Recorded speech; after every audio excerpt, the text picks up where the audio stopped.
It was a scene of controlled chaos. Debris scattered, mock casualties crying out, and volunteers springing into action. This was no real disaster, but a simulation designed to test the mettle of SEWA TT's emergency response team. Its president, Revan Teelucksingh, said it's all about preparing his team when disaster strikes.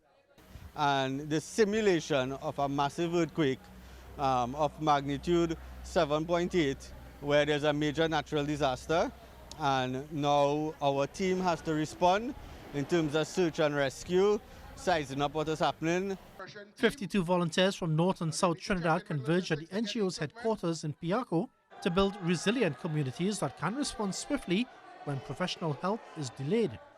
We are not the fire service, we are not the EHS, or we are not the police service. But our role is to complement them. Sometimes we may be first on the scene, just by the fact that the disaster happened close to where we have trained personnel. But our role is to complement them and know what all of the procedures are so that we could fall into service. Senior Disaster Management Coordinator Jerry David said the Ministry of Rural Development and Local Government is backing the initiative through its CERT program, known as the Community Emergency Response Teams. The first person you would see after a major hazard impact is your neighbors. Because of this, we have to train people in their neighborhoods so that they will be able to help each other, because there will never be enough professional responders to help everyone. He said CERT has trained over 5,000 volunteers in Trinidad over the past 14 years. SEWA TT is now one of its flagship partners. My target is really to train 10% of the population. In my time, I may not see that, but we have to start someplace.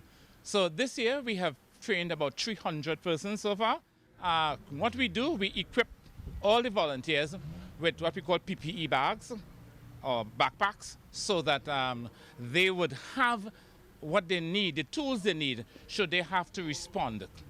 And Mr. Teelucksingh said SEWA TT's vision goes beyond drills, noting that plans are underway for solar-powered communications and long-term food storage.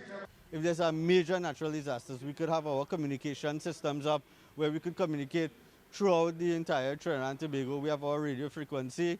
And in the meantime, while we wait on a disaster, we could start preparing freeze-dried foods, right, so that we could store food up to 25 years. SEWA TT is also urging more volunteers to lend a hand and cooperate TNT to assist in helping the organization. Sonolala, TTT News.